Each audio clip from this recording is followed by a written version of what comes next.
wanted to talk to you today about some small things that you can do to really make a big difference in your life. So, what can we do? Well, first thing, know that, oh, hi. So just let me just back up because I think some people are still getting started. I'm Fiona. I'm a life coach, educator, and energy healer, and I'm with Life Learning Strategies. And that is life coaching, Reiki, and all of the things that you need to really have an empowered, effective life. In today's world, I know so many women who are struggling to just be themselves. Everybody's trying to be something for someone else, and it's so hustle and bustle. Even though with COVID, it's ironic because so many people haven't stepped out the door in a long time, but we're so stressed. And people have this belief that you have to give up everything that you already have in order to have peace in your life, to have calm in your life, to have joy in your life. You have to give up all of the things, material things, or all of your indulgences, your luxuries. When I talk about having a morning routine, people cringe, but you already have a morning routine. Everybody has routines in their life. It's just, is the routine that you currently have working for you? So you don't need to throw out the baby with the bathwater. You don't need to, go and live in a monastery and meditate on a hill for hours and hours, months and months, years and years. I mean, if you want to do that, go for it. But I don't ask that of you, and I'm not going to do that. I want my life to work for me. I want your life to work for you. And so small things can make a big difference. So what are some of the small things that you can do in your life, like right now, today, that can help you if you're feeling some of these things? Maybe you're feeling just overwhelmed today. Maybe you're feeling like, I have 1,000 things to do and I don't even know where to start. I don't know where to start. And so what happens when you have that kind of feeling is, for a lot of people, is they don't do anything. They just feel so overwhelmed with all of the things on their list that they choose to do none of the things on their list. And they'll go and avoid. They'll go shopping and spend money, or they'll go and sit on the couch and watch Netflix, episode after episode. Yellowstone's out now. So it's tempting, if there's something that you want to do instead, you can really use distraction to escape this feeling of overwhelm. And distraction can be a really positive form of coping, but it can also be a really negative form of coping. It just depends on how you use it. So that's one thing. You might be feeling this big sense of overwhelm. You might also be feeling really just disconnected. Just like, I don't feel, centered. I don't feel centered. I don't feel connected to the people around me in my life. People are talking to me and I'm a little bit spacey. I'm losing the words I want to say. I'm losing the thoughts that I have when I'm trying to focus on a presentation I need to make, or I'm trying to really focus on what my partner's saying. I can't, because I don't feel connected to life right now. I feel like a little bit spacey or lost in that way. So you might be feeling that, or you just might be having a really hard time being present in the moment. Maybe you're stuck in some space from the past where you keep going back to, if I'd only done this, if I'd only said this, and playing that out over and over. We all have had those moments where you have had a conversation and you just sat there. And then later, maybe you're driving home and you think, oh, I should have said this. Oh, here's what I wanted to say. And not necessarily positive things start coming out of your imagination or your mouth in those moments. But you can get yourself into a loop like that, where you get so stuck in the past, and so you're not in the present moment. Or you're worried about the future. What if this happens? Anybody who has children, this is something you're going to be guilty of, because you can be so focused on what if they have a bad day? What if someone is mean to them? What if they don't know how to handle that experience? What if I didn't pack the right lunch? What if it starts to snow halfway through the day and they don't have the right coat? Or what if they don't wear the coat I sent them? Or what if they don't eat the lunch that I sent them? And you can get crazy over it. And that's when your kids are young. I mean, let me tell you, I have older kids. My kids are grown. My stepson is 18. My daughter's 27. They're going to love that I'm telling their ages. My son is 31. And I have a granddaughter. So it doesn't get any less tempting to focus on the what ifs, because there's always a new set of issues. Now they're driving, or they're at a job, or my son's a firefighter. So I have a lot of what ifs that I could go to. And with a granddaughter, you start all over again, what ifs. My daughter, she's living on her own in this world. So I know what that is about, right? And that's a whole other topic about how we as women really are prey to the world, and to how we have to be conscious of that. And sometimes, young women aren't conscious of that. And so, there's all of those what ifs. So that can take you out of the present moment as well. And so how do you stay present? So you could be feeling really overwhelmed. You could be feeling really kind of spacey, or maybe you're feeling not present in your life. And so I have some things, okay, great, Fiona. Those are all the things that are, now I feel, now I feel worse. Those are all the really negative things that you might be feeling. But don't despair, because there are some really quick ways of dealing with those things in the moment. And yes, all of those things may have deeper causes, and there really are symptoms. Okay, so let me just say that, because I want people to still do their work. And when I say that, I mean, it means going inside and really reflecting on where those things are coming from in the first place, because most of us have issues, beliefs that are affecting us, that are causing those to come up. And dealing with those things is key for the long haul, right?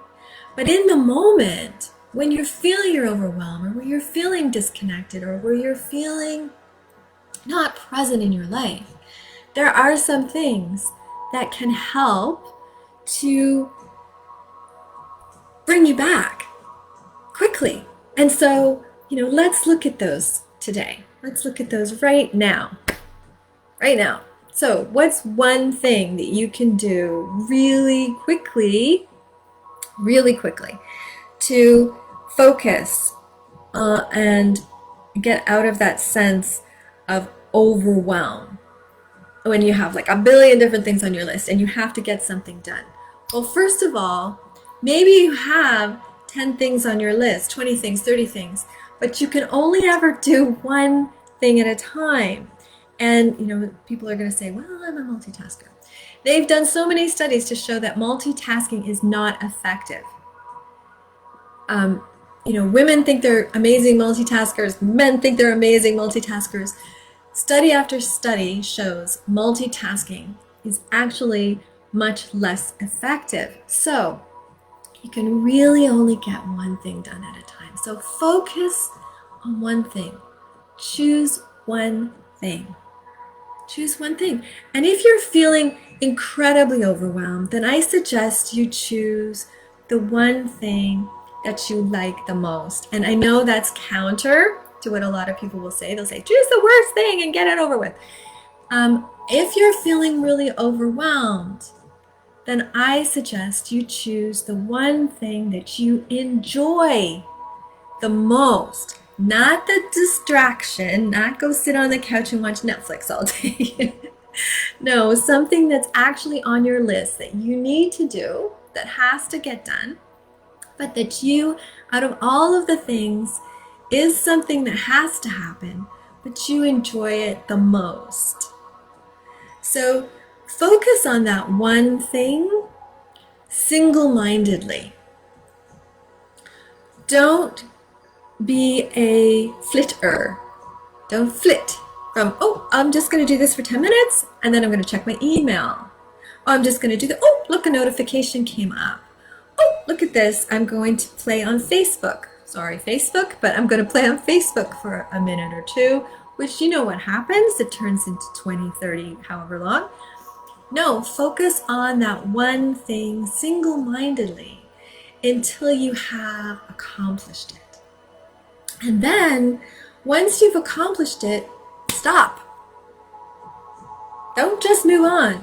Don't move on to the next thing on your list immediately.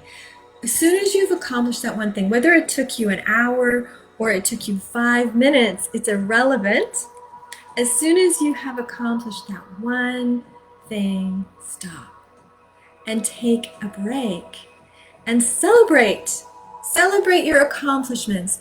Get yourself in the habit of celebrating your accomplishments. And that can take all kinds of forms. So I like tea. I like to have specialties. So I like to have chai tea with lots of almond milk, or I like to have rooibos. I don't know if I say that right, but rooibos tea with caramel flavor or vanilla flavor. I love matcha. And so that will be my little break. I will stop what I'm doing and I'll go and I will have a lovely cup of tea and I will enjoy that tea. I'll really appreciate the tea as I am drinking it. Someone else, maybe it's going to be, I'm going to take my dog for a walk around the block, which is also something I enjoy doing. Or I'm going to have a piece of chocolate. Or I'm going to just call a friend. Or I'm going to set my timer and I'm going to go on to social media for 10 minutes. So you see, these breaks don't last for hours. They're very short. It's a 5-10 minute break. And then go to the next item on your list and focus single-mindedly on that item. And don't set your expectations to do more than 3 or 4 items at the most. Now, some things, if they're 5 minutes, you can obviously do more, but set your expectations realistically. 3 or 4 items, and that's it. And then at the end, really acknowledge your accomplishments at the end. What did I do well today? What did I have some trouble with? And what can I fix for tomorrow? But really end on celebrating your accomplishments. And make that your habit so that you're training yourself to be successful when you approach your list. So that's one thing, to just deal with overwhelm.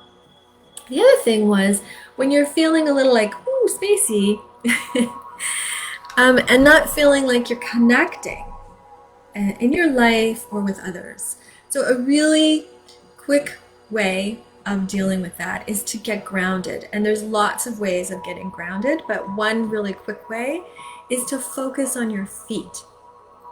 So sit up nice and straight, sit in a chair. You can do it standing also, but I'm sitting. So sit in a chair. And it's nice when you're sitting, because when you're sitting, you can close your eyes. So sit down with your feet flat on the ground. Don't cross anything, so don't have your arms crossed either. And what you want is a nice line so that, you know, the energy can flow. And if you can, close your eyes. If you can't, maybe you're in a meeting, maybe you are talking to your partner, and it's okay. Keep your eyes open. They'll never know what you're doing. But just, and you're thinking like, well, that's not very nice because I'm not listening. But you weren't listening anyway. You were not present. You were off in your own la la land. So right now, what you're doing is you're just taking this moment so you can reconnect, and then you will be present, right? You will be present. So put your feet flat on the ground, and really push them into the ground and connect so that you feel the center of your foot is making that connection. And breathe and draw, imagine, visualize, eyes open or closed, doesn't matter, drawing the energy from the earth up through your feet, up through your legs, all the way up your body, and connecting to this present moment. So you're grounding. So you're grounding with the earth. You're grounding with the energy of the earth.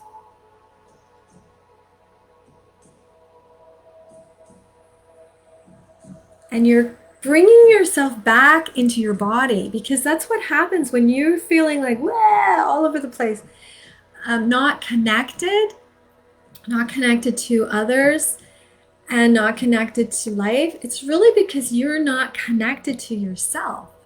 So connect back into your body, connect back into your space, your physical space. Draw yourself back into your physical space. Ground yourself in your body, ground yourself. And really it's that simple. Just focus your attention on that little space at the bottom of your foot, and imagine yourself grounding into the earth and drawing the energy from the earth into you. So that's the second one, to connect back into the earth, and the earth to you, and you into your physical space. And the other one was when you're not feeling in the present. You're in the past, you're in the future, you're not feeling present. So something you can do for that is to take a shower. Take a shower. And, you know, the shower is great for all kinds of things. I get so many downloads from the universe when I take a shower. And I know that might sound a little strange if you don't follow me, but I really believe in intuition and being open to my spirit guides, being open to the universe. And there are a lot of ways to do that. Nature, yes, for sure. And in the shower is another way. But it's also a way for you to be connected again to the present moment, to really snap back into the present moment. So in the shower, the water is cleansing. Water is like, it washes away. It's a rebirth. So you're washing away all of the past, and you are saying, I am open and available for today. And a way to make it even more amazingly effective as that snapping back into the present is to do something, a version of what Wim Hof proposes and really extols. And any of you who follow Wim Hof, he is a proponent of cold and believes in immersing ourselves in cold for all kinds of health benefits. And it definitely, let me tell you, it will snap you back into the present. And so what I like to do is I like most people, I like a nice warm shower. So start out with that as your shower experience. But then just before I exit the shower, so about a minute before I exit the shower, I turn the water cold and I allow myself to be in the cold water for the last minute or so, depends on the day, but the minute or so of my shower. And what you need to do during that is to really rub your arms, your chest, legs, really rub your body so that you're generating some heat and you're making yourself again connected and present in the moment. There is no being in the past or in the future when you are in a cold shower. And so let that be a way to awaken you to your day. Emerge into the day alive, enthusiastic, fully present, really connected, and ready to go. So those are the 3 ways that I brought for you today. If you would like more information on meditation, then I have a free guide that you can find on my website, which is lifelearningstrategies.com. And I really encourage you to go there and check it out and to get that for yourself. And just check out the website too. And I have some information on there about my programs. I offer programs for women who are looking to change their lives and empower themselves, find freedom for themselves in their life, to really take control of their lives and live free, joyfully, more happily. And these are just some of the ways that I wanted to share with you today. I hope that you found this enjoyable, entertaining, useful, and if so, please, let me know. Let me know, and I will be bringing you more of this live content. I've been hearing from some of my followers that they would like to have more live content, and so that's what I'm going to be doing. Your wish is my command, and and so I'm going to do that more. I'll be interested to hear from you as to what a good time is for you, and try and accommodate that. So thank you so much. This will be also available on my Facebook page, Life Learning Strategies Facebook page. And again, I just hope that you found it useful. So lifelearningstrategies.com, that's my website. Please like this video. Please like this page if you found it useful. Okay? Mwah! Have a wonderful day.